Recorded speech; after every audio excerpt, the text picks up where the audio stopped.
আসসালামু আলাইকুম।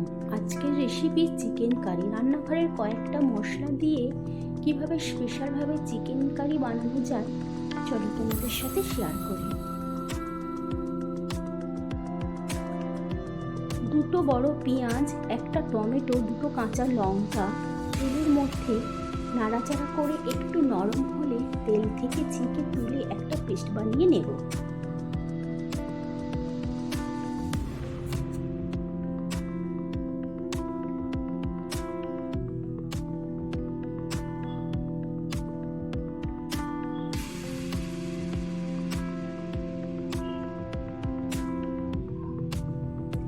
তারপর ওই তেলের মধ্যে একটা শুকনো লঙ্কা, দুটো তেজপাতা আর একটা পেঁয়াজ কুচি দিয়ে নাড়াচাড়া করব।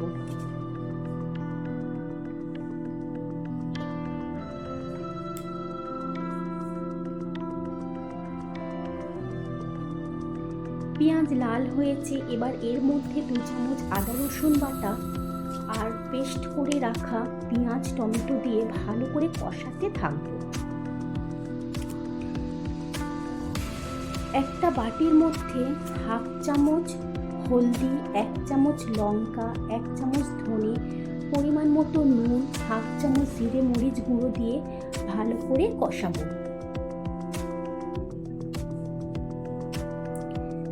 1 কেজি চিকেন, 100 গ্রাম টক দই দিয়ে 1 ঘন্টা ম্যারিনেট করে রেখেছিলাম।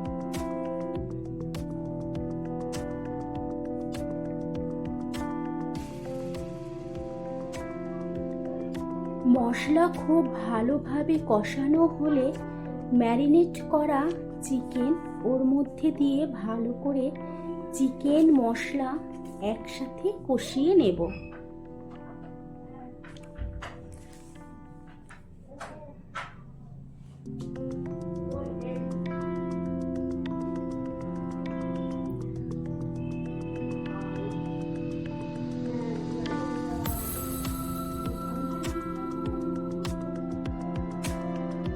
খুব ভালোভাবে কষানো হয়ে গিয়েছে, পানি দিয়ে ঢাকা দিলাম। ফিরে এলাম একেবারে 10 মিনিট পর।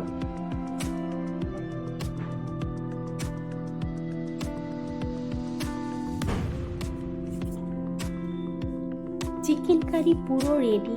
সবশেষে একটু গোলাপ পানি ও গরম মশলা দিলাম। আর দেখো, স্পেশাল চিকেন কারি রেডি। একবার হলেও ট্রাই করবে। যদি ভালো লাগে লাইক, শেয়ার, কমেন্ট করবে। আর আমার চ্যানেলে নতুন হলে সাবস্ক্রাইব করতে ভুলো না। আর পাশে থাকা বেল আইকনটি ক্লিক করে দেবে যাতে আমার নিয়মিত ভিডিও আসলে তোমাদের কাছে নোটিফিকেশন যায়। আল্লাহ হাফেজ।